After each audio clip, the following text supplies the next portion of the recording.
Hi everybody and welcome back to the Snapshot episode 64. I'm Brendan Patrick, joined always by Marvel Snap phenom Cam Best. Cam, your week in Marvel Snap, sir? Not playing a lot.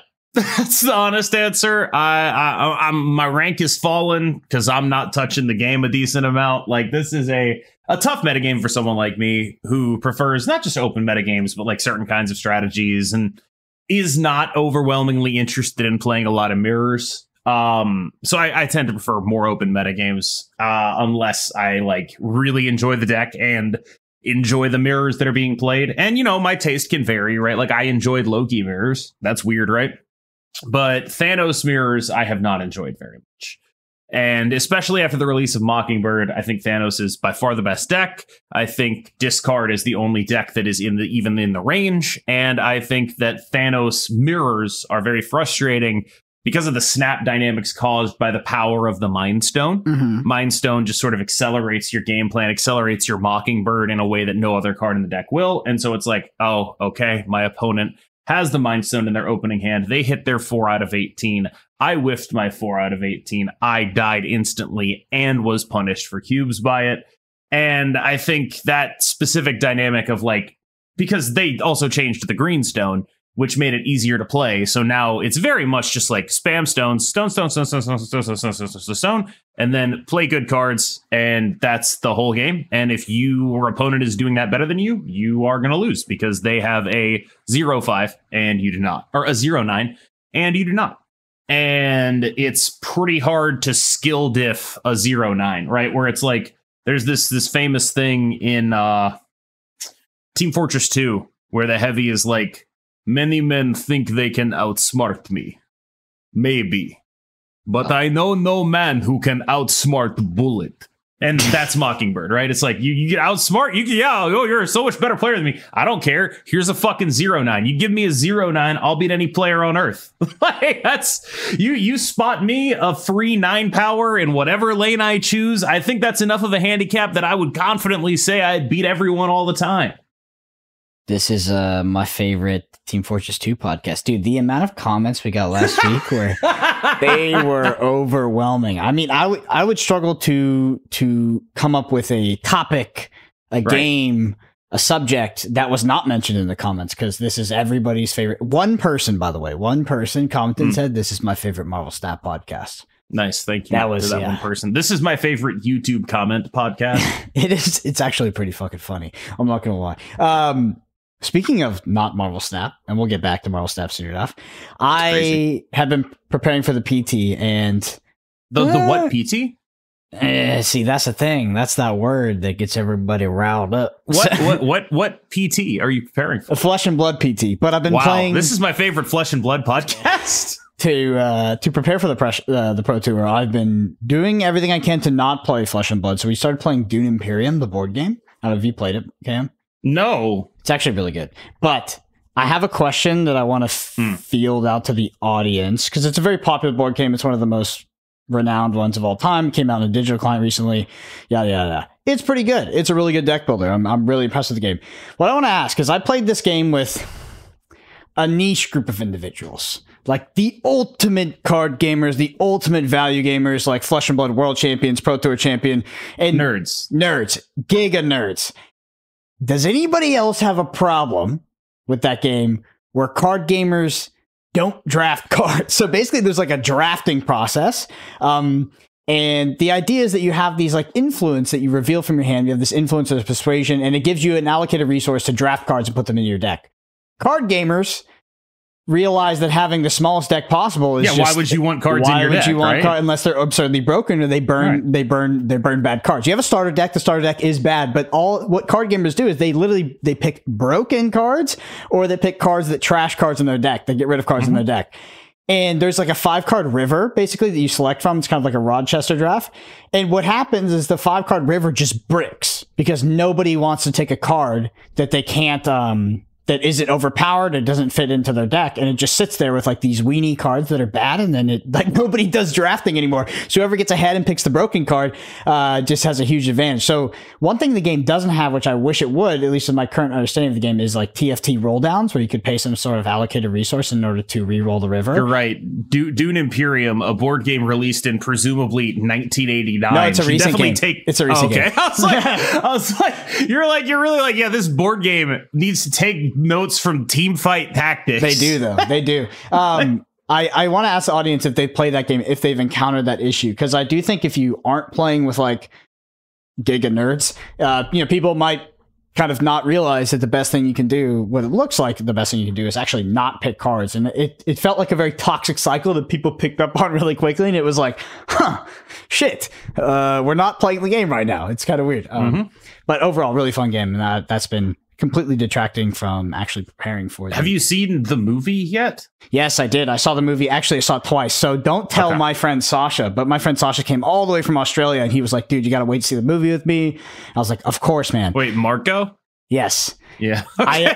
I immediately did not wait for him. I went and saw it as soon as I could. You took my advice. You took my advice. You were like, just go see it yourself. Don't tell him. And now we discuss it in front of thousands of people. Perfect. Bro, I had to watch it fucking twice, bro, and it's like 6 hours. Yeah. Okay. What's your point? So What's your point? Yeah, that sounds like a good use of your time. Well, you said, have you seen it? Yes, I've seen it twice. Okay. Fantastic movie.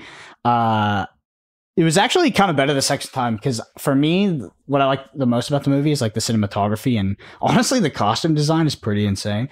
I told you.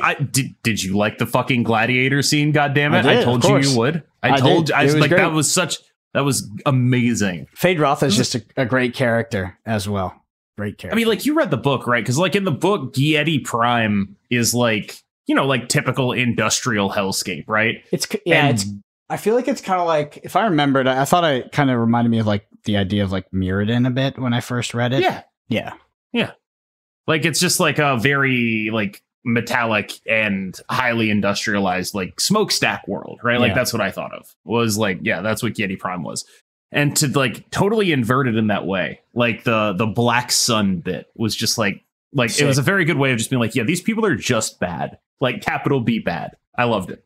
My girlfriend was like, oh, it's kind of crazy how they filmed that scene in black and white. I was like, that was not in black and white, actually. Nope. That was in something entirely different. My favorite part about the movie, to be honest, because it paid homage to the book in the best, like, it was the most true of the book in this aspect, was when Paul actually did consume the water of life. And this is not a spoiler.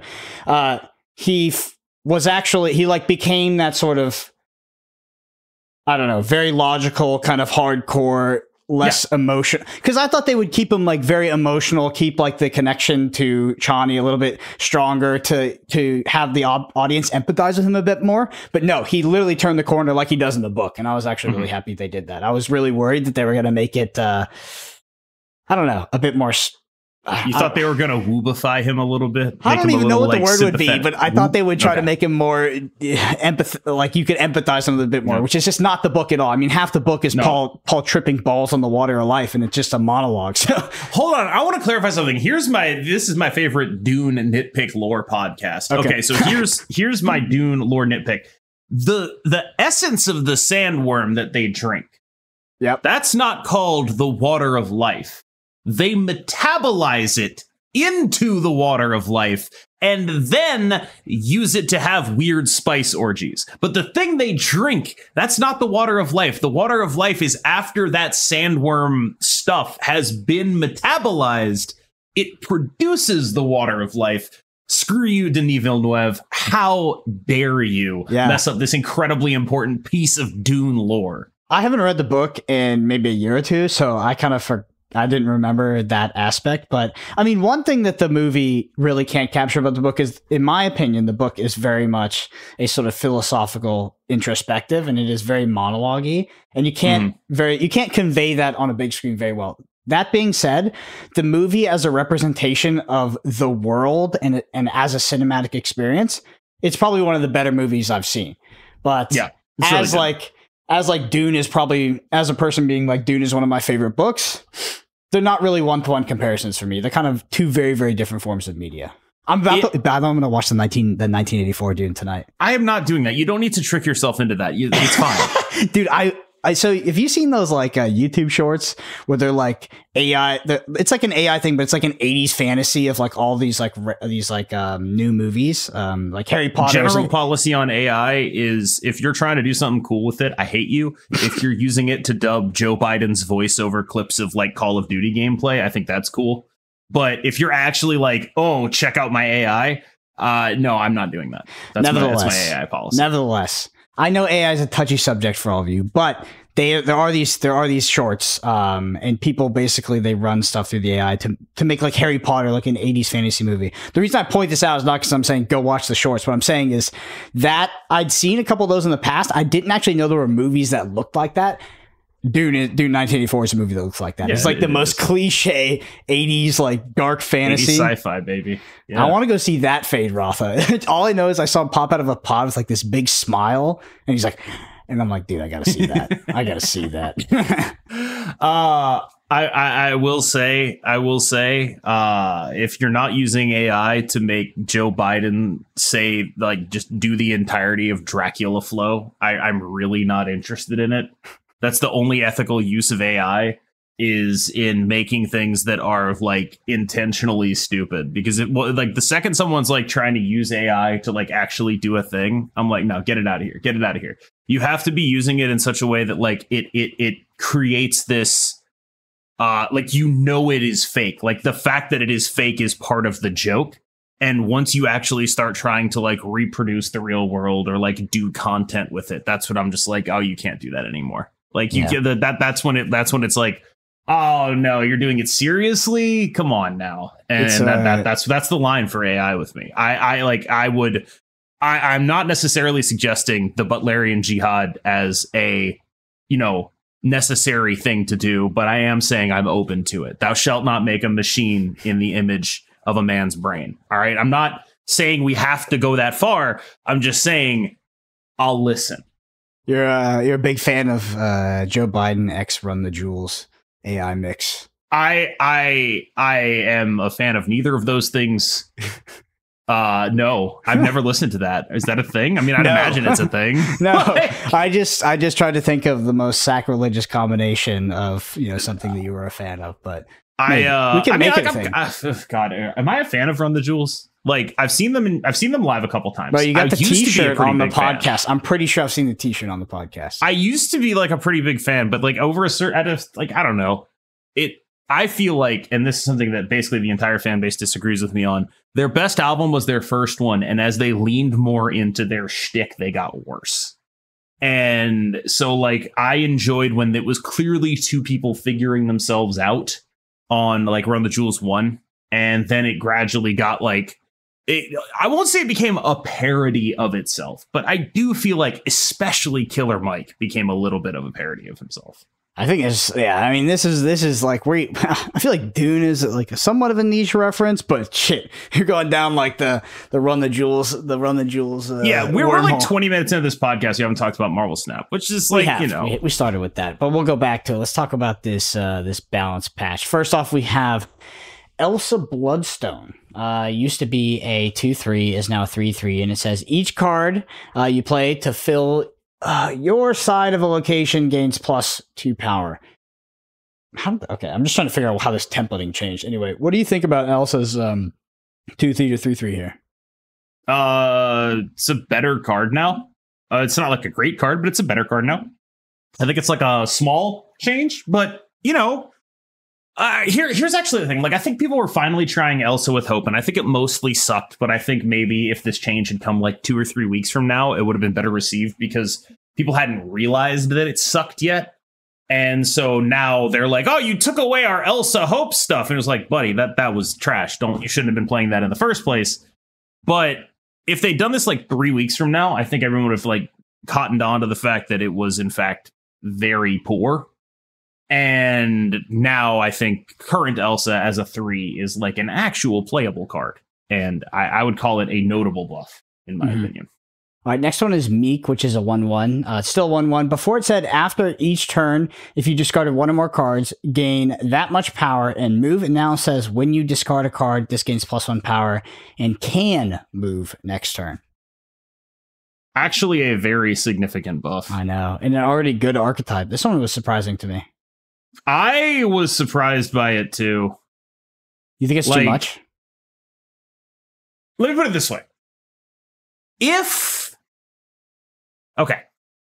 they nerf just Thanos in the upcoming OTA, then I would be mildly worried about discard being prohibitively the best deck. Mm-hmm. That's sort of where I'm at. That said, I am of the opinion that Meek is actually still not necessarily fringe in discard, but like if you don't have Meek, you can replace him with some other stuff, right? Like it's not going to be like a great swap in there. But I think that if you like, yeah, he's a good card, but he's still a 1-drop. It's not make or break the same way like, MODOK or whatever is, Like it's a good card. If the deck becomes like a tier 1 deck, it'll probably be a good piece of the reason why. But it's at this point, discard is still just like a little bit under the radar because of all the Thanos. And Meek is a card that is built for winning mid-range matchups and not matchups where like huge numbers are happening all the time. And so you can build the deck in a different way. It's just at some point, I consider it likely that Meek will be very important in that deck. It's just right now, the metagame is so big that, a 6 power 1-drop, that's cool. But something that makes your Apocalypse 4 extra power and your Morbius stronger and all that, like that's also fine, Is Meek the best or one of the best early game scalers left in Marvel Snap? Yes. Yeah, sure. It's actually pretty the core of discard's power right now is it's the only deck that has those still. Mm-hmm. Meek, Morbius, Collector. I won't say Dracula because it's not really early game, but it's like the same sort of thing, right? Like stuff that comes down before Professor X and can't get Eliath and is really huge. All right. Next up, excuse me. Mantis was a 2/3, is now 2/2. You say on reveal if your opponent played any cards here this turn, draw a card from their deck. Now it says if your opponent played any card here, copy one of them into your hand. So, a reduction in power I know this doesn't make this card, at least in my opinion, it doesn't make it powerful. Does it change the dynamic of the card in a meaningful way in potentially like Series 1, Series 2 gameplay? Excellent question. No. Okay. I was scared because it always happens when you see something like this. You're like, am I just too dumb to realize what's going on here? Nope. Correct amount of dumb. Correct amount of dumb. All right, we'll move on to the next one. Next one is Cable 3/4. Basically just changes to a 2/3.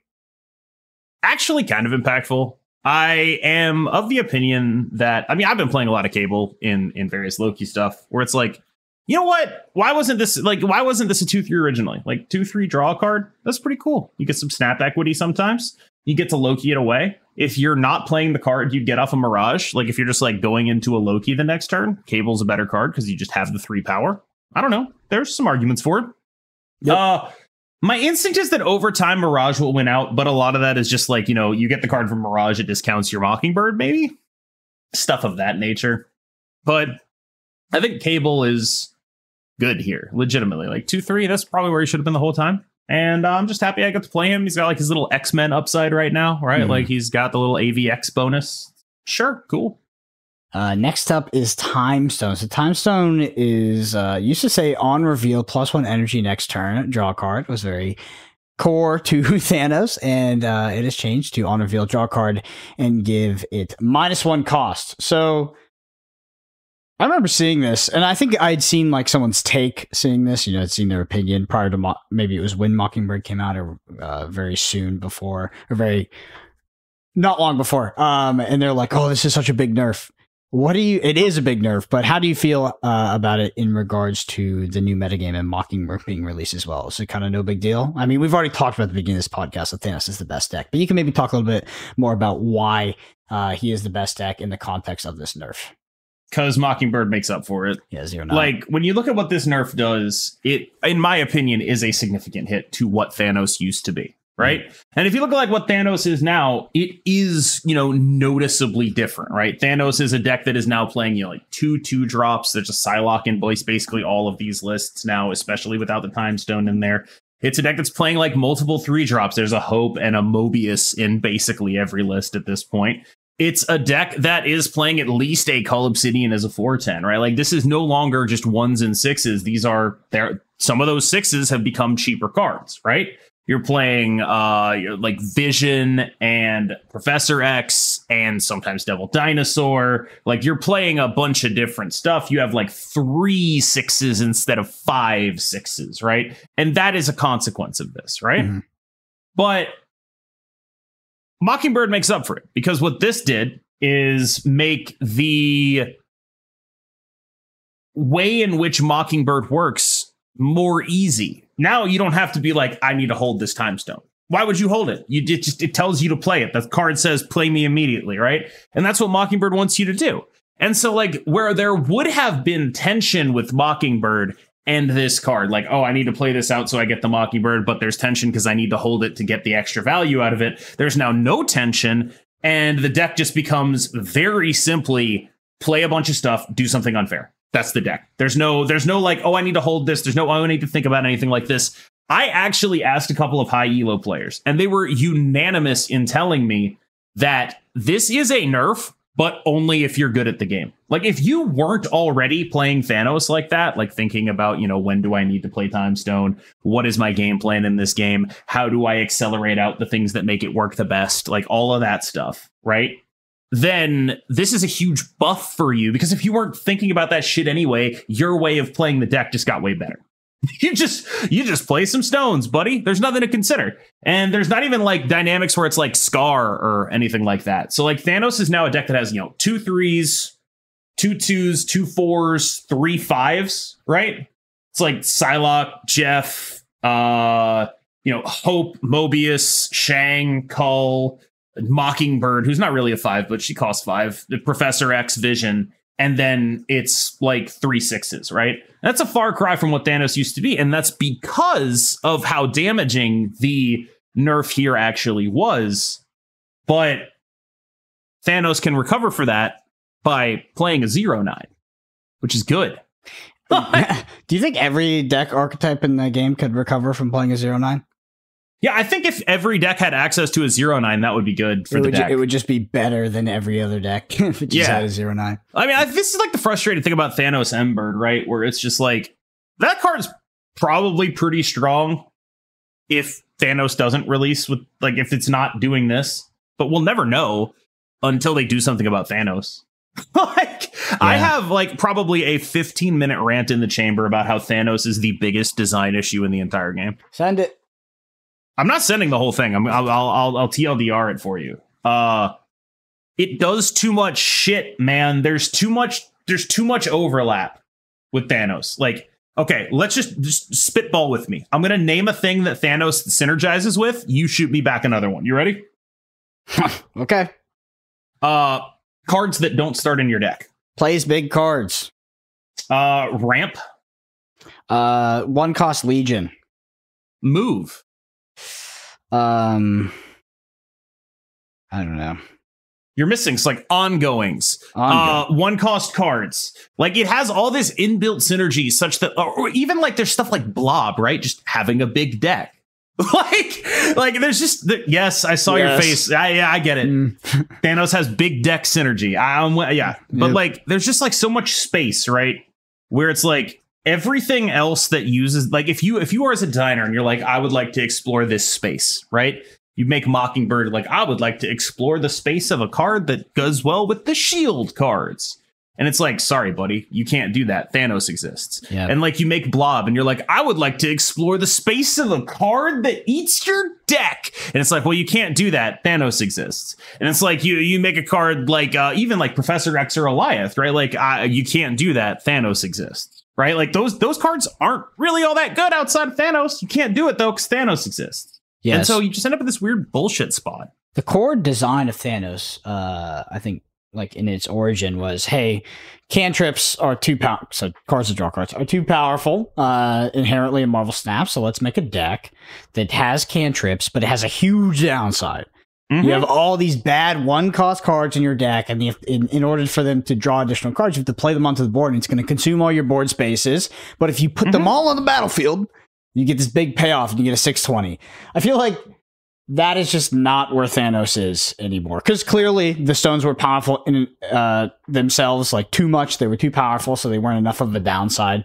The variance wasn't high enough. And then also the payoff for Thanos is just not what makes Thanos super, super powerful. It's like having a 6/20 Thanos is not what makes the deck powerful at all. It's like, it very, very... But it's like, you know, if you could guarantee it was a 6/20, but like you can't. Yeah. So it ended up just, I mean, it kind of just, it was like, hey, how can we make it so you can have cards that draw cards in Marvel Snap? And they're like, okay, massive downside. It's just not enough of a downside, I think, at this point. Like the deck is just too consistent, too powerful, even though it has that many additional cards in its deck. I have several nerf pitches for Thanos. Okay. Mind Stone only draws 1. Okay. Revert Werewolf by Night. Yeah, that's interesting. Reverting Werewolf by Night. I wonder if you just have to hit Thanos, because like you said, it is like Thanos itself is limiting design for other cards, right? So yeah, I mean, I would nuke him. Yeah, like personally, I would nuke him. If we just power creep past Thanos, then it's like we still inherently kind of limit design. It's yes, but like I'm worried about the immediate and the long term, right? And in the immediate, I would like to. I mean, like when you look at like why Thanos is as good as it is, part of it is decks that were beating the shit out of it got nerfed. Werewolf decks and Miss Marvel decks, right? Like these are cards that Thanos can't really play as well as these other archetypes can, but they allow other decks to compete on power and on rate with what Thanos is doing. And I think, you know, short of like reverting Angela, which I sort of consider a no-go because it just makes her so much better than every other 2-drop that it's just like, okay, that's not even very fun. You just end up in a weird spot. Yeah. Thanos is... It's a bummer because I feel like Thanos is... it's like theoretically one of the more skill testing cards, like one of the harder cards, because you encounter so much variance game per game, and you have to have this sort of adapting game plan and like a large set of tools to work with. But nowadays the deck just doesn't play out like that at all. I feel like in the beginning it did. Maybe it was because of my ignorance while playing the deck. It did feel like I was having like vastly different game experiences from game to game, which is actually not something that happens super often in Marvel Snap outside of the locations and of course your opponent. Like your deck kind of does its thing, where I felt like Thanos was, due to the high amount of cards, it was having to have like multiple game plans often. But now it's just like you said, it's like cheat out the 0-9 or your opponent, or you have to leave a lot of times. Like you have to do the powerful thing or leave, which I know, classic nade shot argument. I might be describing Marvel Snap there, but like you mentioned, the current state of it is a bit insufferable because of the snack equity your opponent has when they have, you know, the first makings of the thing, and then you don't have the thing, and it's just like there's no chance to win. It's just sucky. It's just sucky. And the fact that Thanos gets to like cheat so much that it can run these tech cards too. Yeah. Like Thanos just being able to be like, what's up? I run Mobius and Professor X and I still have more power than you. It's like, fuck you. Like, are you shitting me? That is such like a core issue with what is sometimes the best deck in Marvel Snap, is that I feel like it often coalesces to a deck that can point slam with the best point slam decks, but then is also like, oh, by the way, I have a Shang-Chi in my deck. And it's just like, yeah, you're running Shang-Chi Mobius, right? And it's just like, wait, what the fuck? Are you serious? You have like Shang-Chi Mobius. You're running a 5/1 Professor X. And to be clear, Professor X is absolutely a tech card in the deck. Professor X exists so you don't lose to Phoenix Force, you know, Shuri Nimrod stuff, and Hela, right? Like, it's a tech card. That's what it's doing. And it's like, why do you have all of this, and how does it all keep working? Like, how does this absolute pile keep working? And the answer is it runs a card that says draw 2 cards in it. Yeah. Yep, that's pretty good. Yeah, it's just crazy. Like, if a deck can be even remotely close to, like, if a Thanos deck with a Shang-Chi or with a Mobius or with a Professor X can be anywhere close to something like a discard deck in terms of, like, a point slam by not even playing on its tech cards, just has, like, a similar amount of points that it ends the game with in an average game. It's just, like, it's absolutely ridiculous because you just always play the Shang-Chi deck. Yeah. Like, why would you ever play the point slam deck? All right. Next one is M'Baku. It now basically says it jumps to the lowest power location instead of a random one. Ooh. I mean, it's better. Yeah. Probably. It's the very angel buff vibes here. Yeah. Where it's like, congratulations, you took the worst card in the game and you made it the second worst card in the game. I don't really know if this even changes anything. I love these ones. Or it's just like, we just did something now that we should have done 6 months ago and it wouldn't have mattered anyway, but maybe we'll just do it just to do it. I love that. Yeah, I actually do kind of like it when they do that. I think that I'm not being sarcastic. Yeah, I swear. I think as like content creators and as like doing the podcast now, we like read all these off as if they are equivalent in any sort of sense or they deserve to be in the same list, which they don't. Right? We're talking about a time stone nerf and an M'Baku text change, and it's like, yeah. All right, next one is Yondu. Yondu basically says on reveal, destroy the lowest card in your opponent's deck. It used to be the top card. I mean, it's kind of like this has got to be the same thing as M'Baku. Probably not even as impactful. I actually think this one's like worse. Yeah, it's like not as impactful as the No, it's like it made the card worse. Right? Like this is like looking at like I get the idea here. It's like, all right, we're gonna give Baron Zemo, who's coming out, I think next month, a support card. It's like, okay, I'm with you.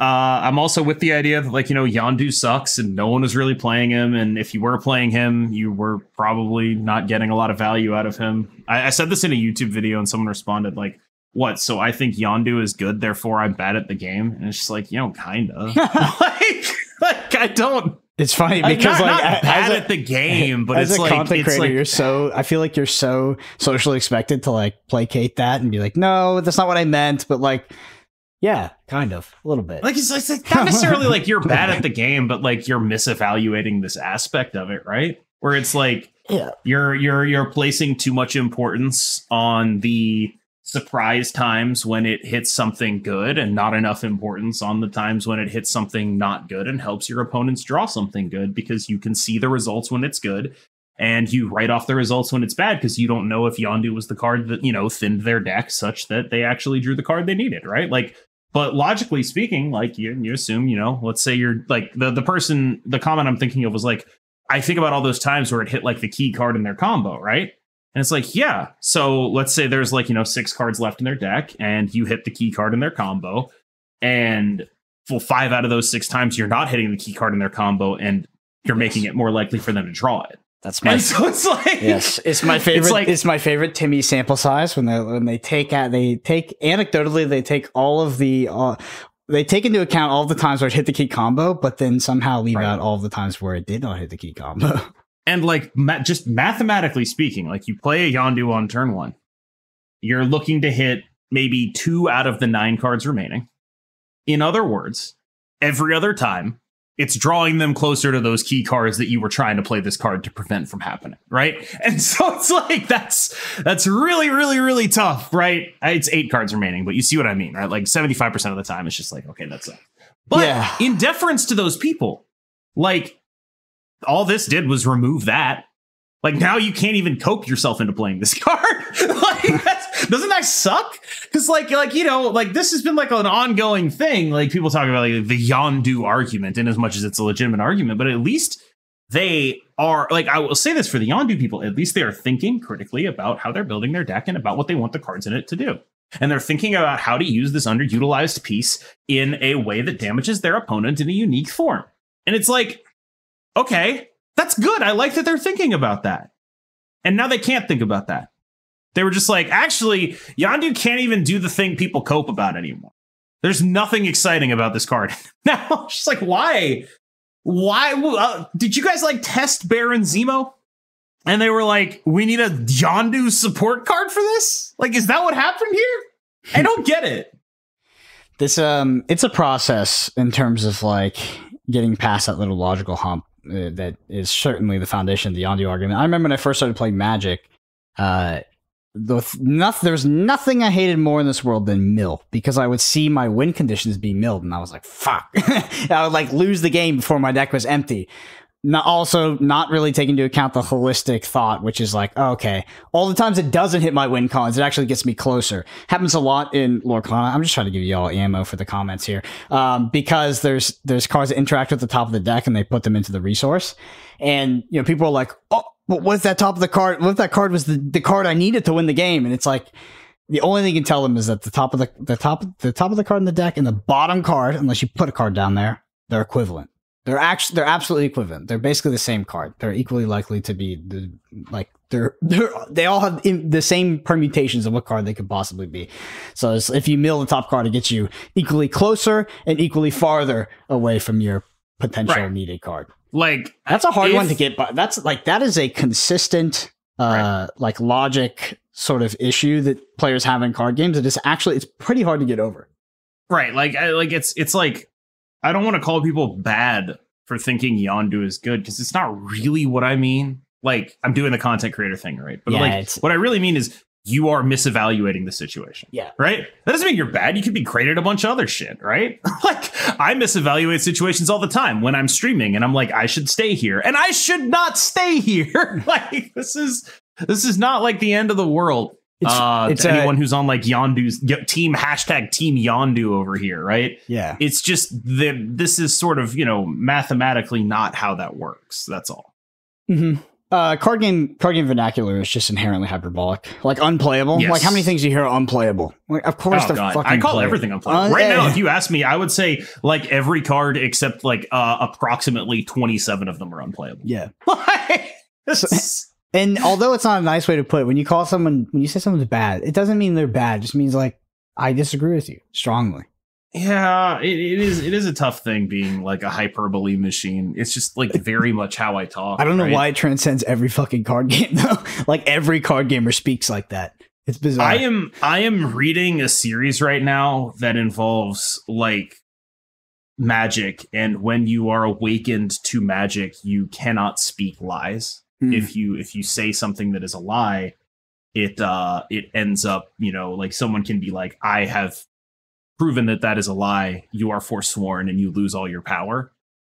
And I keep wondering like just how completely fucked I'd be in a world like that, where it's like, you know, sir, this card is not technically unplayable. You have been forsworn for calling Elsa Bloodstone unplayable. I can clearly put her in my deck and play her, sir. Last one is Leech. It now says on reveal, remove the text from each card with an on reveal ability in your opponent's hand. They're not getting enough props for this change. Legitimately, like, where's everyone who was like, you need to kill Leech? Fucking crickets. It's dead. Where like they killed him. They did it. They did the thing you want. He's dead. He's gone. No one's gonna play this shit anymore. And you guys who wouldn't shut up about this card going away for the last 6 months are not nary a fucking thank you. Nothing. No praise whatsoever for murdering everyone's most hated card, taking him out behind the woodshed and putting a gun to his temple and pulling the trigger. No praise whatsoever for that. That's crazy. Yeah, I tend to find where am I right now? Tend to find that people's like very strong opinions on cards, what should be changed, what's very unfun to play against. They have those opinions, but you know, couple weeks, couple days, couple hours down the road, zero accountability for any of those opinions. Zero accountability for like, oh yeah, I hated. It's just like, we're on to the next thing. We're hating the next thing. If it's not Eliath, it's something else. Something else. Yeah. But Speaking of zero accountability, have you noticed there's a gold bundle? No, I have. No, I did. Oh shit. Yeah, there's a gold bundle, and apparently it sucks.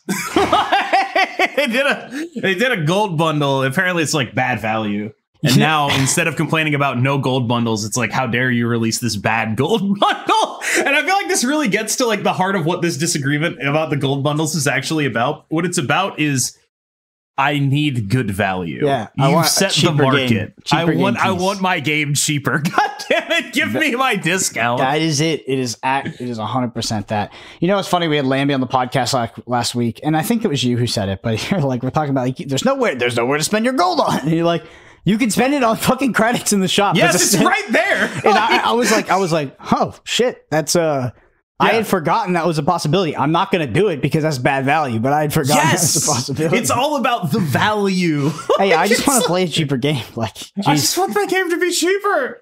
Yes, and I would have so much more respect for everyone doing the gold bundle thing if they were just like, fucking give me the discount. Just give me 25% off. I'm desperate. Yes. I need 25% off this crack, please, sir. Yeah. I will I was saving this for a comment that we had, but this is what I was going to say, and it's in regards to the price of the game. And like, you know, the monetization, yada yada yada. But for me, I think it's unfair for me to be like, I want the game to be cheaper, and it's like, because I'm probably gonna fucking play it anyway. Like, there's a breaking point, but it's pretty high. You know, I'm invested. But this is a cheaper game wouldn't necessarily make me play more, but it would make my friends play more. It would make everybody else play more. It would make the game more popular, and that would make me play more.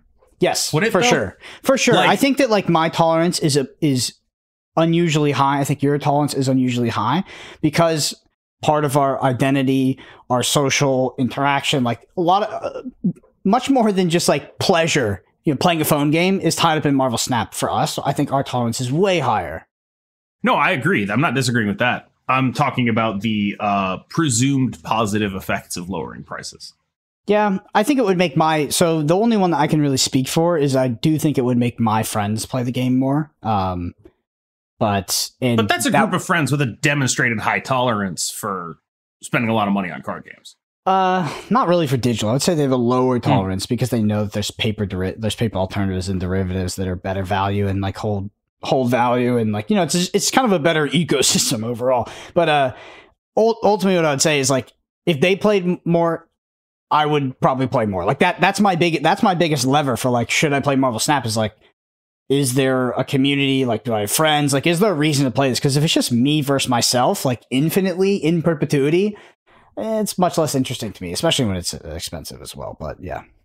So if you are, I guess my question, if you're second dinner, and you hear that, what's to stop you from being like, I don't care, you're already doing what we want you to do anyway? It's fair. It's a fair. Like, you raise 100 million in a Series A or whatever the fuck it was. Like, I think it was Series B, but yeah. Yeah, and you got to answer to investors, and you got to hit revenue targets. Be my guest. I do believe in the yada yada yada sub-thermo layer shit. The thermocline? Thermocline. I do believe in that. And I do think that short-sighted monetization strategies can lead to long-term problems. And I do think that they should take a more holistic approach. Not saying they're not. I'm not saying that's not what's happening right now. But I do think that when you maybe treat your audience in a way that they don't appreciate, you accrue a level of debt, which you might have to pay back later. So if they did hear that and they were like, hey, you know, sucks, that's fine. It's fair. Probably wouldn't change too much, but it compounds. I'll tell you what the frustrating thing is for me dealing with this is that, like, so many of the people who keep banging the drum on this are just like really annoying on Twitter. And it's like, one of the major advantages Second Dinner has is not having a platform to be really annoying on Twitter. Like, I bet if I had to hear the internal monologues of like Second Dinner designers every time they just like fired off a tweet, I would have much lower opinions of them. Bro, just as I do of, that is like, literally people. Flesh and Blood. I am sorry to interrupt, but that is absolutely what happens in Flesh and Blood. What do you mean? The developers and the designers like tweet things that are kind of piss people off. I mean, they're very active on Twitter, and they are not the most politically. It's not politically correct. That's not correct. But they're not the most like. What's like what would be the term for like politically correct, but in terms of like business, like a business to a customer, like the correct way you'd probably treat a customer? They are not that. Okay, here's the thing. I think that's fucking good. I'm gonna be real with you. Like they someone asked a question about Eliath in the Dev Answers thing. Yeah. And Kent Eric, who I believe is on the like product side, right? Like, he's like someone who oversees cards, I think. Not positive. Don't quote me. Don't get mad at me. Is someone like, he responded with the purple box emoji and then the blowing wind emoji, like purple fart. And a bunch of people got mad. And it was just like, that fucking sucks. Like, how could he talk to a customer? Don't they understand that Eliath ruins so many people's experiences. Like this was, I spent a lot of time in the general chat of the main Discord. So I see a lot of stuff like this, but like the prevailing opinions seem to be like, this is tone deaf, it's insensitive. And it's like, what the fuck are you talking about? What the fuck? Like, with all due respect, what the fuck are you talking about? That's a funny joke, guys. That's funny. That's a good, funny joke because the person was asking like, are you considering doing anything about Alioth? And okay, let's say they are. Why would they tell you? Let's say they aren't. Why would they tell you? How are they supposed to answer that question in any way other than like blowing you off? And so doing that in a funny way, I give them credit for being fucking funny at least, right? Like, and that's sort of the thing where it's like, when you talk about like how these companies have to talk to you like you're paying customers, I don't want these companies to talk to me like I'm a fucking paying customer. I want them to talk to me like I'm a human goddamn being. Yeah, it's like the thing that happened in Helldivers, right? That was my opinion until I encountered the fucking propaganda that is Flesh and Blood developers that actively. But that's not them talking to you like a human being. But they actively cherry pick data so that their game looks more diverse, looks healthier than it is, and then they completely don't acknowledge like any of the degenerate stuff that goes on. And it's like, it's just exhausting. Like, I think it's hilarious when Brian Gottlieb dunks on somebody for being a clown on Twitter, but I also think it's annoying, and it's actually even more ivory tower. And I hate nothing loses my interest faster in a business than them being holier than thou and ivory tower, and like we know what's right, we are the business. And it's kind of like the old Blizzards, like, we know what you want better than you do. Nothing loses me faster, and that is an aspect that I get with some of the Flesh and Blood discourse now, because it just feels super tone deaf, and it's like, what the fuck are we talking? It's like, that is not the game I'm playing. That is not my experience. And it's like, I know that suits your narrative to whatever audience that's going out to, but it's like, it's annoying because at the end of the day, it's a one-sided conversation. And that's what's unfun about it. I know that they get that a lot as the publisher. They take a lot of shit. A lot of people have criticisms. It's not necessarily a discourse, but I'm not sure that it's the best for them to dish it back out, because I feel like your audience gets a bit jaded. It's just like, come on. I just feel like if you're already in a position where like you making a joke gets your audience that jaded, like, it's like, why would you even try? Like, why would you even try? Like, it's like what I want. And I like this, like, I read the patch notes a lot, right? Mm-hmm. Like, they're talking to you like a human being, right? They're walking you through this stuff. And like, I think the difference I would draw, not that I'm super experienced with like how Flesh and Blood tends to interact with people on Twitter, but I am in a situation where like, when I look at like, the devs answering Discord questions, I think they answer a lot of questions, they maybe shouldn't. They are willing to engage with questions that demonstrate the questioner's lack of understanding of the game and why these decisions are being made. And to some degree, maybe there's an argument that like, if the question being asked is so run through, drenched in lack of understanding, then explaining it to them in the terms of someone who understands the game might not be useful, right? Like, but does that make me ivory tower? Like, am I ivory towering that? Or I guess my question is like, that question about Alioth was basically, and it was like several paragraphs, but ultimately what it boils down to was, this card fucking sucks. Are you guys planning on changing it? It's like, I can't. How are they supposed to answer that? Right? Like, do you really want them to give a yes or no answer to something that they might not even know the answer to? How are they supposed to answer that? Yeah, so the thing is, like, there's definitely a difference between jokes, and there's a difference between like, basically like cherry picking data and propaganda. But it was really my opinion until I was on the wrong end of it, and it just got so annoying to me that I'm just like, dude, like, these people are. It just gets frustrating, I think. And it's just like, I just don't want to engage with this. Like, this is just silly in the sense. But it's not really in regards to like making jokes or not treating people like people. Because, taking every question seriously, placating to every single human being and every single opinion, like, that is not treating them as a person. That's treating them as a business. And it does show, and it's exhausting for sure to read through that and just be like, okay, like, they're obviously not being genuine and things. But I do appreciate genuine interaction, especially on something like Twitter. But I think you should be careful when shitting on your own audience. I really do. I think that it has a more net negative effect than net positive effect. I'm not saying that because I'm personally offended, but I have observed that. And not only have I observed that through companies doing it, but also through content creation. Like if we shit on our audience, like if people ask us questions and we call them shit or we call them bad or we aren't super, I don't know, we aren't very neutral about it. Like it's not good for us. Like it's bad for us. Like people don't like that and they don't appreciate that. And it's just a weird direction to take, I think, in my opinion. It's like is this you repudiating me for saying the Yondu thing? No.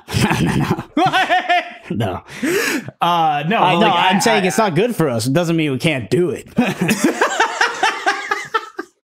No, I agree. It sort of objectively isn't, but it reminds me of like this thing that was happening in Helldivers where like they nerfed this like super broken weapon. And one of the devs was like, you guys realize you can still like win, right? Get good.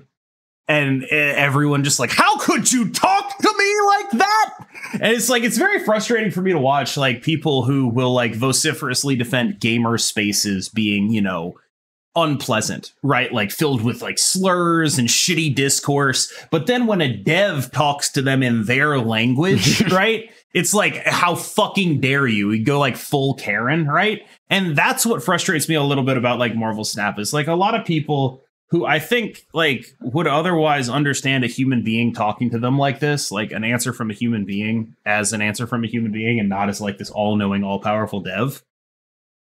Don't appreciate it when they're not talked to like they're at a fucking, you know, like they're a customer at Subway. What can I get you, sir? Like it really does bother me. Have you worked food service before? You have, right? No, I have not worked food service. The worst job I ever had was I was a technical recruiter, and it was fucking dog shit, bro. It was fucking dog. Holy shit. I cold called people for like 8 to 10 hours a day. Oh, that's awful. Oh, yeah. And yeah, recruiters are, so if anybody's listening is if you're an engineer, if you're a high-level software person, any of that, yeah, you know what a recruiter is because you probably get called like 50 to 100 times a day. Like it's insane. So people hate you. It's terrible. So not only do you hate your job because calling people sucks, but everybody you call also hates you. So it's a great, I mean, honestly, like you want to live a happy, fulfilling life. I mean, that's the job for you right there. So great advice. I'll take that under advisement in my backup. Choices. It's the backup. Yeah, for sure. I worked food service at a place that should be, I'll leave unnamed.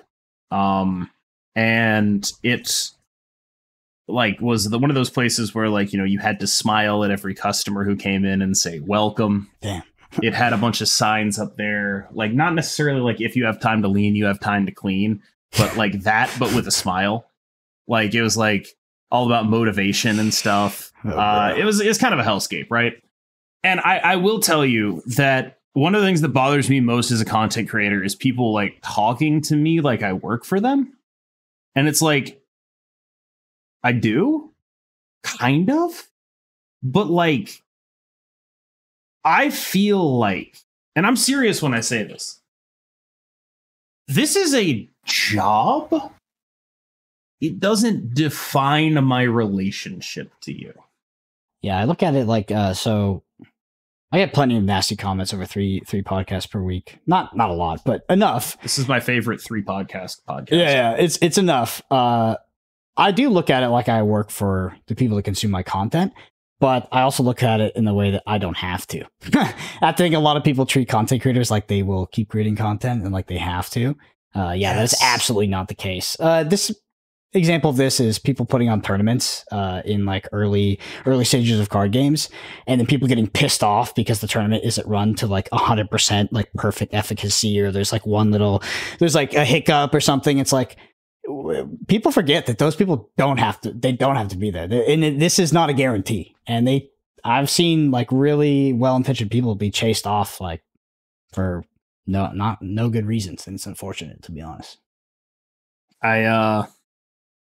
Yeah, I mean, like, okay, so if we're going to like zoom out a little bit, I generally am doing trying to do a better job at reading people less cynically, right? So, you know, there's that.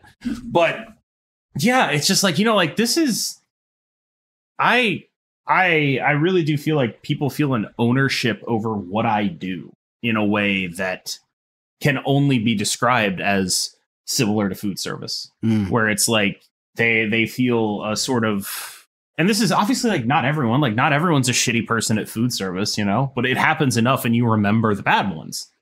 And so like you run into these situations where it's just like someone is talking as if like they have ownership over your life, your decisions, just telling you what to do.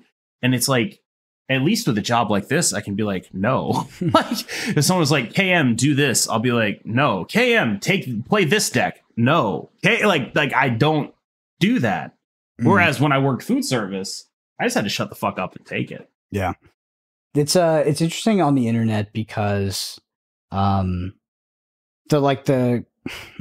this sounds so arrogant, but like the creator and consumer dynamic is like the creator has full accountability for anything they say and they do because it's public, and then the anonymous poster feedback, it's like zero accountability, so there's like zero follow-up, and it's just like they can say whatever they want to you, and it's just it's unfortunate because I think as human beings we are conditioned, and like we have this, like it is just human nature to treat that with like, yeah, I don't know. I look at comments even from like random sort of anonymous accounts, and like it hits me as if like pretty close to the same level as if like a normal person or someone I knew said that to me in person. Yeah, it's bizarre. Yep, it's fucking bizarre. And obviously they're not equal, but that is just a human thing to do, is to just read them as if they are the same. So yeah, it doesn't feel fantastic sometimes.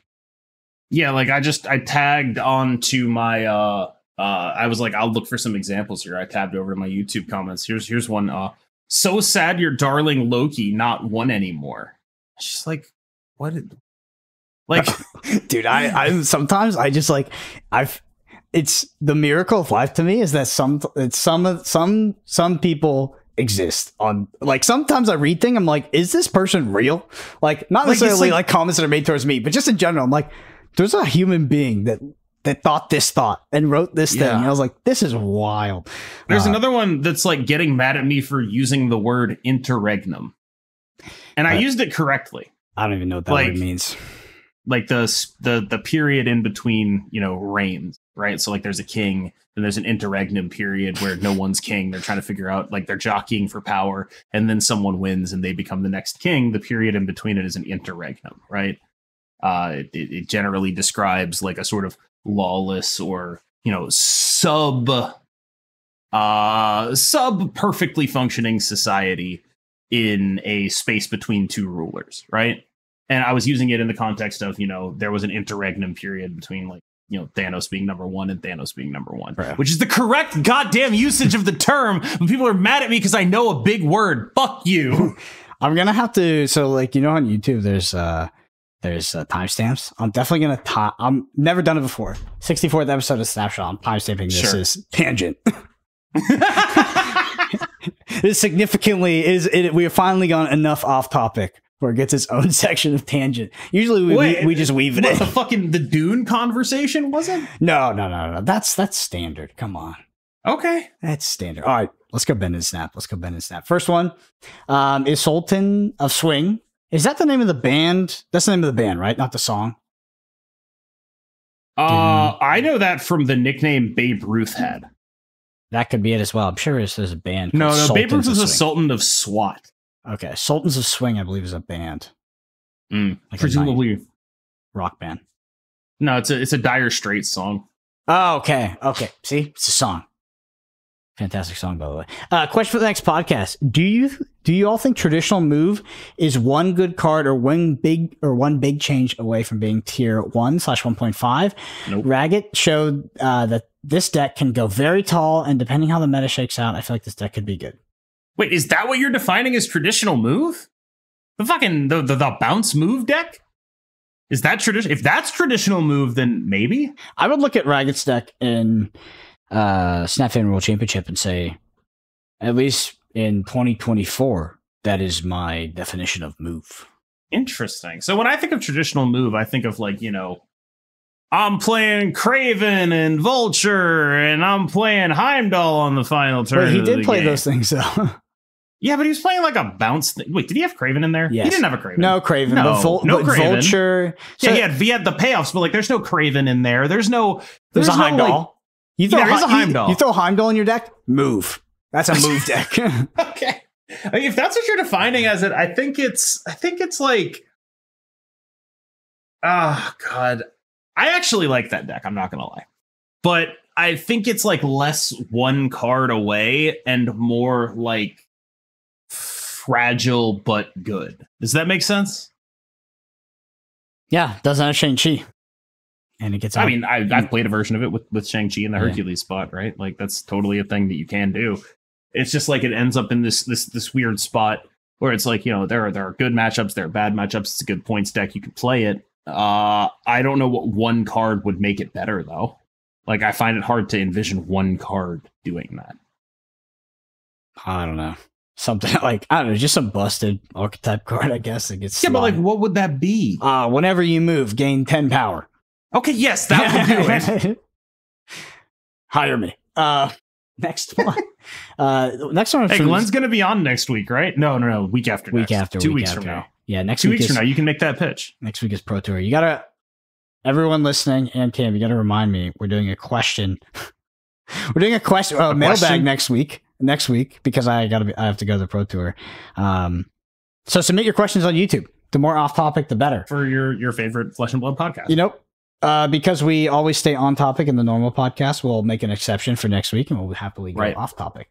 That actually reminded me. You said, like, you know, you work for the people who consume your content, but that's a much more direct relationship when you have a Patreon, right? Like, you really do work for them. So for those people, yeah, for sure. But the thing is, like, Patreon is a way of directly monetizing. And yeah, I mean, that's obviously like there's a support there. But anybody who watches your content or engages with the content is basically monetarily supporting you. Maybe not out of their pocket, but it is monetizable. So I think it's all kind of the same thing. Gotcha. Yeah, obviously Patreon is just like an order of magnitude higher than that. Next one is just interested in your perspective as to whether or not I should say Yondu is bad in the future. I don't know. I will say, like, I definitely, the way I talk sometimes when responding to whether it's someone disagreeing with me or maybe they just have an opinion that I really don't agree with, I definitely, I don't know, I maybe don't say it the way I would say it to you if you said yeah. See, I always thought that was part of my appeal, is like, you ask KM a question, you're not going to get any bullshit back. Yeah, I'm not necessarily trying to bullshit them. I just maybe it's like it could just be a fault. It's like I'll give their opinion. I'll just be like, you know, but who knows? Like, maybe I could be wrong. I'm not going to do the card game hyperbolic thing, you know? I'm not necessarily trying to bullshit them, but hey, what about some bullshit on the back end of your answer here? Yeah, that's how it goes. I just try to make it very palatable. So, yeah, palatable. I try not to fall into the trap where I give myself excuses for being an asshole because I'm being honest, right? Yeah. There's always a better way to be honest, right? Is it the Talladega Nights where they do the with all due respect and then they say some wild shit after it? Yeah. That's my favorite. All right, I think it's I don't know. It could be Snapstatician or Snaps. Mathematical snapistician. Well, it makes sense with the comments, so that's why, you know, I'm just gonna. No, I mean, like, I know that person. If that's okay, what I think it is. It says you speak of adding a card to your deck like Chavez that increases the odds of turn 1 Mind Stone and turn 1 Time plus Hope. With respect to turn 1, there is a mathematically equivalent card in the game. It's called Domino. Yes, but unfortunately, she takes it all back on turn 2. Yes, based. All right, next one is from Trust. They say, question for next episode. It could still be too early to tell, but with the recent change to Time Stone, it seems like the Mad Titan has found a way. He truly is inevitable, but I'm having a hard time understanding what's making this deck so good at this point. Is having 6 extra cards in your deck just that good? No, it's bad. No. I know 4 out of 6 also draw, but the stones seem to just be okay at this point. I know the cards around him are strong, of course, but could this deck work better without Thanos and just a few tweaks, or are the stones just as important still? The only thing I can think of now is to bring this deck down a notch, is just change the Mind Stone, maybe give it 1 extra power and crystals effect. I think the draw 2 is the final lever to crank. what's your thoughts? I think Kame agrees with you. One thing I want to hate on, having all those juicy stones in your deck. Is that really too powerful? No, this is a good example to talk about card game fundamentals though. Like there's like a key lesson to kind of learn from the Thanos stone dynamic. It also relates to the Chavez thing we just talked about. I think there's actually like this is getting at one interesting thing, which is I think the stones have gotten better over time as early cards have gotten worse, right? When your stone is competing with things that scale very high, that's a problem, right? But like when your opponent is playing Angela stuff and a kitty and they're using their energy more efficiently than you, that's a problem. But as those cards, Angela, Kitty, basically every early game scaler has gotten nerfed, we've talked about this ad nauseum, it becomes a lot less of a problem to play a stone, right? Like it's like you're not getting that fucked over by playing a 1/1, or in the case of Soulstone, like a 1/5, right? You're not getting that fucked over. And it draws you a card. And so what's happening here is that in addition to the general utility of like all those cards are just very above rate. They have a good effect on a decent body and they draw a card. They're extremely above rate. If you were to make a card that was the Reality Stone, you would cost it at 3 at minimum, right? It would be a 3-cost card. If you were to make a card that was the Time Stone, like compare the Time Stone to like Electro. These are cards that could be like 3 2s or 3 3s, right? And you're getting them at 1/1, right? So that's one thing, right? The second thing is you are able to benefit from having these cards in your deck in a way that other decks are not able to replicate. The stones obviously make Mockingbird very free, right? Having a bunch of cards in your deck allows you to run a variety of end game options and pick and choose them based on the situation. It also allows you to play cards like Blob. So I would say absolutely under no circumstances could you play Thanos-less Thanos. Like even outside of the stones being good, there's just a million different dynamics that make Thanos as good as he is. Like no other deck is as good of a Blob deck. No other deck is as good of a Mockingbird deck. Just how it is. No, their deck used to be as good of a, turn 5 Magneto, turn 6 Blob deck. I guess maybe ramp. Other decks can do that now with Hope. Like there are other decks that can be like turn 5 Magento, turn 6 Doom or Eliath, stuff like that. Right? Like you can do that, right? But now it's got all these competitive advantages over those other decks. Because where they're playing cards onto the board, it's playing cards that are slightly smaller, but drawing cards at the same time. And so it's like, oh, that's not even that bad. One thing I want to say is in regards to the original question, which is like, does having those extra cards, like, is it just that good? Bad. I can't say always, because it actually isn't always, but almost always. Any additional card into your deck does make your deck worse. Like, theoretically. Obviously, there's there's outliers where it's like, oh, I have a 1-card deck, and it's like a game like Magic, and I mill, and then I die. Like, yes, there's scenarios, but ultimately, anytime you add cards to your deck, it does make your deck worse. So the Thanos, like, stones get added into your deck thing, it is a massive downside. Like, when they designed Thanos, they're like, how do we, like, what is the downside to Thanos? It's like, oh, you have to add these 6 stones to start your deck. You have a much bigger deck than the rest of the field, and like that's a huge downside.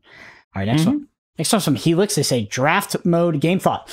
I think the standard draft, choosing 1 of 3 cards at a time, would not be great for Snap since it makes players stick with more neutral cards. Clash Royale has a game mode called Mega Draft that presents players with a pool of 36 cards to choose from by taking turns. And once a card is picked, it cannot be picked again. This allows players to plan ahead, minimizing luck required to make usable decks. And you can see the cards the opponent picks, which allows you to counterpick them. SD could also increase the percent chance of certain archetypes showing up in the draft pool to increase viability. So this, I'm not sure if the Rochester draft is like actually this is the Korean draft format. Okay, so I think that's what this is. I think multiple draft names. Like I think open drafts where your opponent can see what you're drafting. Like there's multiple names for that, so I can't call it Rochester. Yeah, but draft. like this one where it's like a pool you're drafting from. The Korean draft format is that it used 48 of them. We talked about it when Molt was on the show, and it's super fun and super cool. And I think just not exactly something they'd ever really be interested in doing, right? Like, what's the financial upside for them? Making it easier for you to play their game without spending money? I know. So I think that the financial upside for draft is a legitimate value prop for SD. The reason is right now for people to spend money in the client, ideally, the card has to be powerful. And they've talked about this being a problem in the past. Like they release, cards that are more flavorful. They flip into an archetype that's maybe not tier 1. People don't buy them. They just save up. They just kind of save up their resources. I think that a draft format, a limited format, will sort of add a consistent reoccurring revenue that exists in the platform as a pay to play. And I think the draft will be paid to play, like add in, 100 gold, couple, whatever resource, play the game, you get the draft. And if you go infinite, so going infinite, by the way, is not hitting the max rank, but so like you would have X number of wins. If you maybe got like something like 7 wins in a row, then you would get your 100 gold back plus maybe some credits or something. I don't know. Right. I think drafts is a potential way for a monetarily positive decision for second dinner. Consider this though. When you look at like how mobile games make money, the vast majority of it comes from whales, right? Yep. Whales who engage in purchasing cards in a game like this because of the current system, right? How many or what percentage of those whales would then just become infinite draft players? 0%, I think. 0 would become infinite drafters, so they would stop being whales and become infinite drafters? I mean, now that they don't need to buy the card in order for it to be like, now that they're like, oh, well, I don't need to buy that card. I guess, okay, so I could be wrong there, but if they're whales, like what is the motivation of a whale? Is it pay for power? Is it to have an advantage over other players? Like what is the actual motivation, and how does draft? So is it just to play the game? Because I don't think that's what makes you a whale. It's just play the game. I think it's pay for power, right? Okay. I think it's demonstrable that power affects how well these cards do. And I think that if you are put in a situation where not doing that is roughly equivalent to your gameplay experience as doing that, you're going to choose not to. Yeah, I guess it would be a question of, would the draft experience be supplementary to Marvel Snap, or would it be sort of a game mode in and of itself, where people like what BGs did to Hearthstone, right? Yeah, that would probably not be great for Marvel Snap. That would be terrible for Snap, right? Like they would be like, how do we make money if everyone's only spending $10, right? How do we do that, right? And so it's like I just sort of feel like that's a non-starter for a game like this, with the monetization model that it has, with what I can glean about how their financials seem to work and their targets seem to be set at. They seem to like imply that the current system is necessary for them to hit those targets. So as long as those targets are in place, I don't really see what you can do about it. It's fine. Now, if you want to pitch me on, nationalizing every game company. Yeah. And you know what Limits design? It's not Thanos, by the way. Venture capital limits design. Yeah. Venture capital limits design. Yeah. Not a capital limit. It's venture capital. It's $100 million Series B. That limits design. Sure. Yeah. Because we have to hit these ridiculous numbers now. I guess you're right. Like, I mean, I don't know. Neither Cam or I know the specific details of the financials, but yeah.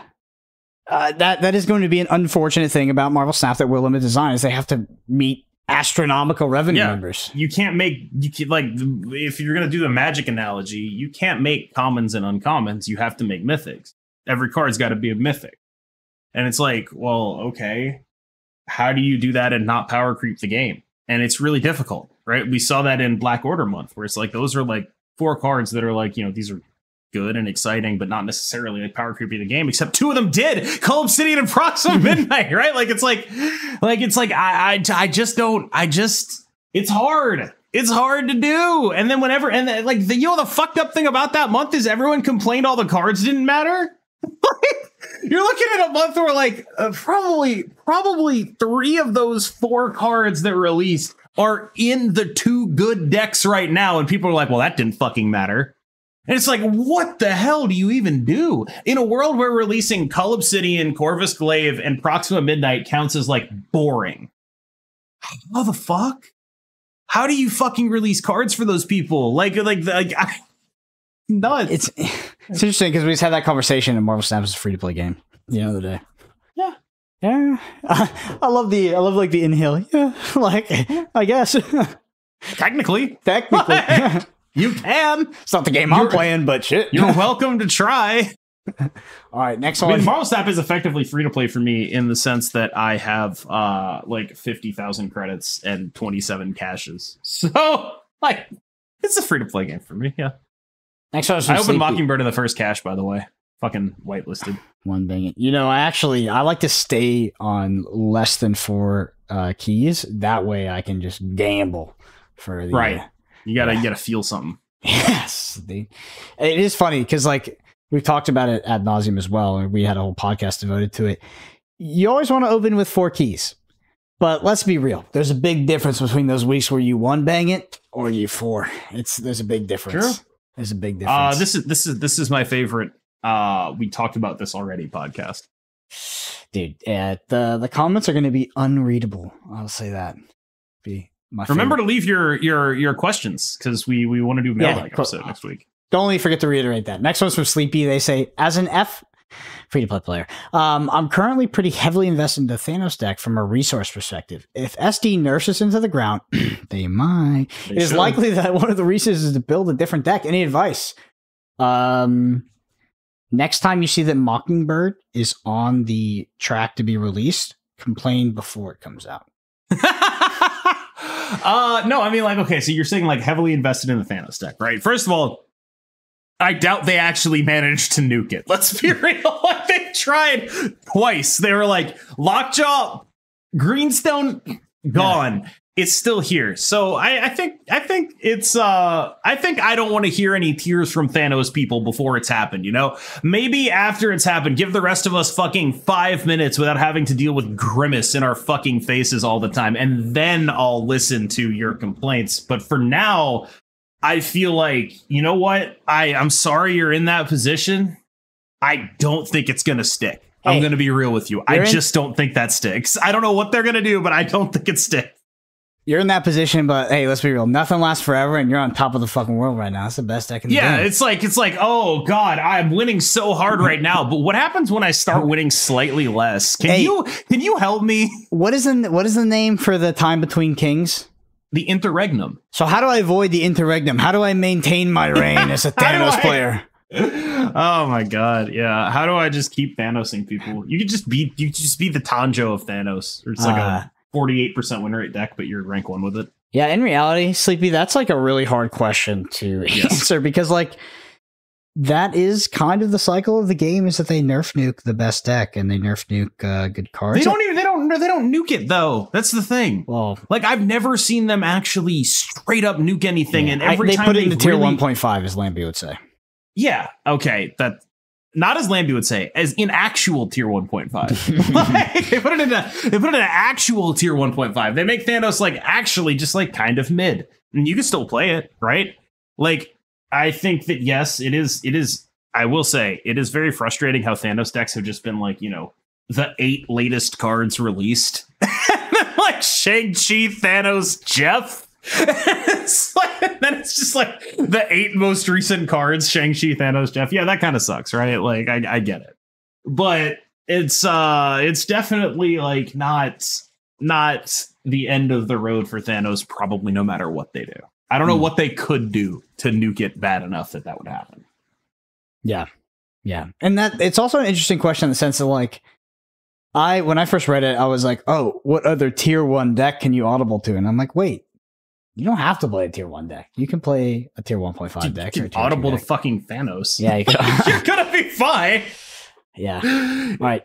Next one is from XD Gray. They say, can you guys explain to me where I can get involved in these events? I think they're referring to Snap Fan World Championship. I'd love to try and play some of these if I can. Edit to add on to this. Is it possible to add a short segment just to let your community know what's coming up in terms of events, where they can sign up? The competitive / tournament scene is so small and grassroots, I can never see when these things happen. I know you guys aren't promoters, and it's not your job to promote these events on this podcast, so I understand if y'all don't. Loving the pod. Tune in every Monday. For the past couple of months, it feels like 2 of you have been really hitting a stride lately. There's do you still have this in your Discord, the channel? I do. Okay, so go. Yep. KM's Discord is always linked in the description. Go there. There's a channel that has upcoming tournaments. That's basically. I'll also say this though, like I can promise you, this is factual information. Not a single person hosting any of these tournaments has made any money. None of them. Like, and for that reason, I don't expect there to be very many more. Like, this is not until something is done about, you know, the, like, when I did Best of the Besties, it was like a sub goal for a number that is like twice as big as what I had now, and I still lost money on it. And that is what it is, right? I put it as a sub goal. It's my fault. Or not my fault. It's just like, it is what it is, right? It's why I find it hard to run any more of them, right? The last time I did it was when Second Dinner gave me the prizes, and I still had to pay this decent amount of money in order to have a TO that knew what they were doing run the tournament, right? Otherwise, I wouldn't have been able to broadcast it. And that's like with no prizes at all. And you look at the Snap Fan World Championship, which is them paying thousands of dollars out of pocket. That is an ask I think a lot of people it'd be tough to make. And I would say, you know, not necessarily concerned with the state of it, just I wouldn't expect there to be a second Snap Fan World Championship. You know what I mean? Yeah. Neither do I. But I think I hope that they were happy with it, because I think for the market that they were, presenting it, I think they did really well. But unfortunately, it's just not there. I mean, honestly, if you want to see more competitive Marvel Snap, I think you got to take out your pen and write your local Second Dinner employee or something like that. Tell them to put a fucking, like, you know, the semifinals of the Snap Fan World Championship are spectator guy on the mobile client. Yeah. It's like, Jesus Christ, give us spectator mode, for the love of God. Yeah. Yeah. They're like, hey, 100 million. How about we throw some of that our way? No, they're not going to do that. I'd settle for 100th of that. They're not going to do that. Don't do that. That'll annoy them. Next one's from Jason. Says, I have to stop watching this podcast since YouTube thinks I'm interested in flesh and blood now. That's fucking funny. Oh, dude, I laughed so hard when I read this. I thought that was going to take a different turn. I thought it was going to be like, I have to start watching this I have to stop watching this podcast. I can't stand that fucking man bun. Yeah. Can you imagine if you listen to this podcast and you start getting recommended flesh and blood videos if it's that bad? That's definitely not the case. That should not be. No. Honest to God, I believe this person. I believe this person. This is like, this is completely not sarcastic. This comment. This is a description of reality. I believe this person. Concern. All right. Next one's from Paula Croy. They say, not sure if I already asked this question, but what would be the most, this is, I quote, fucked cooked deck you could come up with if we undid all the nerfs on every single card? For example, so old Lockjaw with old Thanos, but Cole and Blob now, Day 1 Kitty with Elsa, 2-3 Mobius versus 3-2 Zabu, Phoenix Force with old Chavez, Magic last turn of the game. Probably be Thanos. Interesting. It'd probably be Thanos. Outside look at Mr. Negative, but since Mobius exists, I think probably not. So if I had to guess, it would probably be Thanos of some kind. Yeah. Interesting. I feel like those, maybe I'm overrating it. I feel like those bounce decks with like Kitty, which is like insane. No, they're really good. It's just like Thanos can adapt to that, I'm sure. Like, yeah, just Professor X Elaine. Yeah, Professor X Elaine. Play over. Sandman. I don't fucking care. Any of those. It's instantly over. Yeah, do whatever. Who cares? We're bringing back Old Wave too, right? How about, we can bring back Death Wave. That was a sick deck. Yeah, there's a bunch of shit. The Jund of Marvel Snap. Thanos, probably. Yeah. Some form of Thanos strikes me as like that would be the deck. Yeah, there might be one that escapes me that's like particularly obvious in terms of like it's OP, but I can't think of it now. I definitely don't think it's Phoenix Force with old Chavez though. No. Yeah. All right, next one, last one. Colts fan. I don't understand what Snap players want. They complain about not enough gold bundles, which there are more since the start of the year, but than there was at this time last year, and nothing to spend gold on, while also complaining that they haven't auto completed every new album that comes out. Please help me understand. They want free shit. Cheaper game. They want free shit. Like that's it. Like I think it's valid, right? I wish the desire for free shit wasn't couched in desires for other shit, though. That bothers me. Like, where it's example, like the gold bundle thing. Like, you could spend your gold on credits right there. You don't want to do that. Tell me why. You know why. Everyone knows. Like, this isn't a fucking secret, right? Like, you don't want to spend your gold on credit because you think you deserve better for your money. You want the game to be cheaper. You're fucking value hunting and then getting mad when there isn't a fucking 50% off sticker on the thing you're buying. And it's like, I get that. That's a human thing to do, but it's being couched as this, oh, they baited us into buying gold and then didn't let us spend it anywhere. It's like, no, they didn't give you a fucking sale. Like, that's a different thing. And I just wish people could be like straight up honest about this and be like, I want this game to be cheaper. Yeah, I would be surprised to meet the person that doesn't, like, if you were like, hey, do you actually want gold bundles or do you want this game to be cheaper? I would be surprised if there was a single human being who's like, I want the fucking gold bundles. Like, they want it to be, everybody wants it. Then why do they keep fucking talking about the gold bundles? Because it's the only way it gets cheaper. So the thing is, the game is not getting cheaper. It's not getting cheaper. The only way it gets cheaper is by, I don't know, obfuscating the currency system, it feels like. It just bugs the shit out of me, man. I mean, like, we can't talk about the actual issues. We have to talk about the, like, multiple layers of bullshit in between the actual issues. Well, the actual issues are never getting fixed. Like, if they were like, hey, every card is, I don't know, every card is 1,000 tokens. Like, yeah, you never hear a word about out of me out of a gold bundle. I think we would probably still hear about it, right? Because it's about price anchoring, right? Like, that's what it's about. Everyone has been told over the last year and a half that buying credits with gold is bad. For sure. So you're never going to do it. Your prices are anchored at a different point. Price anchoring is a serious issue. I 100% agree. And I mean, it is the context for why most of Marvel Snap's community puts up with the prices of cards in the first place, puts up with the prices of $100 bundles, because we've been price anchored so high. But we would probably get a similar, I don't know if it'd be same, but a similar amount of hate and anger if the game was 75% cheaper. It'd probably be like, it would probably be the same, right? Because it's not about the absolute, it's about the relative. Yeah. Right. There is this like macro, I don't know, absolute, right? Where a game does get so expensive that it does negatively impact your life and day to day, like, I don't know, financial sustainability, right? Where it's like, it is literally just too expensive. Like, there is a point where numbers actually do matter, but for the most part, it is kind of relative. I don't know where those breakpoints are, though. I have no idea where it is either. I mean, we talked about the thermocline earlier, right? And that's it, right? Yeah. But I just think that, like, it bugs me when the discourse in this game is about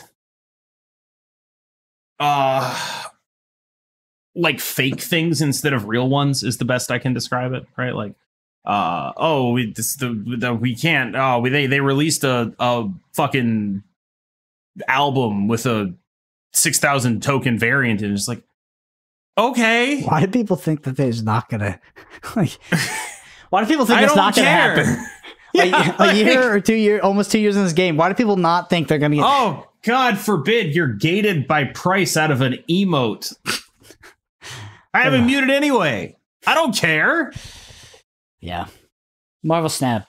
What just an interesting experience to be a part of. We will see ultimately how the monetization. That's your tier 1.5. What?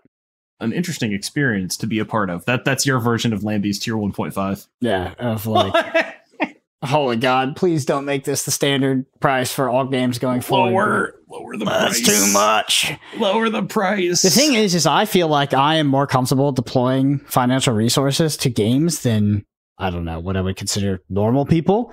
And it's still a lot. Yeah. I don't know. I bought a Dragon Ball Xenoverse 2 for $11. What is that? Like, I just wanted to play some Dragon Ball games after. You see they came out with the card game? Passed. I did. It's not enthusing to me. Yeah. But, can you do? I tried playing it. Sure, it's a cool game. The client just felt like a massive turd to me, and I was just like, bro, this is standard Bandai level of quality and polish. I just can't do it. Honestly, that's also your tier 1.5 standard Bandai level of polish. Oh yeah. That's unplayable. All right. As we close out, don't forget, as soon as you listen to this podcast, you see this podcast and you're like, these tangents were so annoying. I want you to go on YouTube. I want you to give us more questions to tangent on, because next week I got to go to the Pro Tour on the weekend, so we have to record early next week. Don't want to do any meta stuff because it will just be outdated at the time it releases. So Bend and Snap, all episode or mailbag episode as you like to call it. Can be about Marvel Snap, can be off topic, whatever you want. Hit us with those questions. Thanks so much. All right. Video version, YouTube, youtube.com/@the_snapshot. Twitter's Brendan APG, Cam SMS. Cam is streaming. Sometimes. I don't know. When the meta's better. Sucks. This meta's so bad. I hate Thanos mirrors. I'm dropping into the triple digits. I'm just not playing the game. It's just like the number is slowly getting bigger. I don't know. I'm probably not going to finish the weekly missions this week. It's just there's like one deck to play, and it's not like I'm like so out on playing. It's just I've been playing it for 3 months, right? It's like I've been playing a lot of Thanos. I'm like, I get it. It's I can play the deck. I just, maybe I don't want to play a lot of more Thanos, and it feels like it's kind of the only real choice. Agency simp. That agency. I think about that quote all the time. By the way, there's a quote from Pro Tour runner-up Simon Nielsen. Well, he was getting. Isn't he also a Pro Tour winner? Maybe. I think he's either that or like some high level event, Pro Tour World Championship. Could be something like that. Could be PT as well. Yeah, it just feels like he won. Okay. He was the player of the year. He was the player of the year last year. He was. Wow, that's actually crazy. Yeah. No, you're looking at his year. His year. Yeah, I looked it up. It up, and he has never won a Pro Tour, but he has in the last 4 Pro Tours top 8'd. Yeah, that's nuts. That's insane. It's pretty hard to do. Anyway, it's actually, I think, unprecedented. He is the only player who has ever done that. Yep. Yeah, there's some crazy people imagine now, like Nathan's story as well. All right, so the story is he was on Twitter, and some people were giving him flack. I don't know if they were giving it to him directly or they're looking at the metagame breakdown for playing something called Boros Heroic in Pioneer, which is kind of a dumb aggro deck. I mean, dumb is probably not the right, but that's how it's seen, right? It doesn't make a lot of decisions. It tries to do the thing. If it doesn't do the thing, it just loses. And Simon's response, and I read this, called them agency simps. And I just think that is such a good response because there is this fallacy in card games where, it's like the reason everybody hates blue-white control players. It's like they want all the agency. They make the decisions. They're the smarter player. And that's cringe. So the idea is you just play the best deck. You're at the Pro Tour. You just try to win. And that's the thing with Thanos mirrors. It's like Thanos mirrors suck because there's not a lot of agency. And so I like to misuse Simon's quote and say agency simp. Yeah, I'm simping for agency. Simping for agency in the game that you play daily. Yep. I'm simping for agency. I like enjoying my games. Fuck me, right? You must only try to play to win. I fucking suck, man. I can't. Agency. I need the agency. I need to feel smarter. I need to feel like I'm playing a card game. God damn. Fuck me, right? All right. Thank you all so much for listening. Don't forget about the questions. We'll see you next week.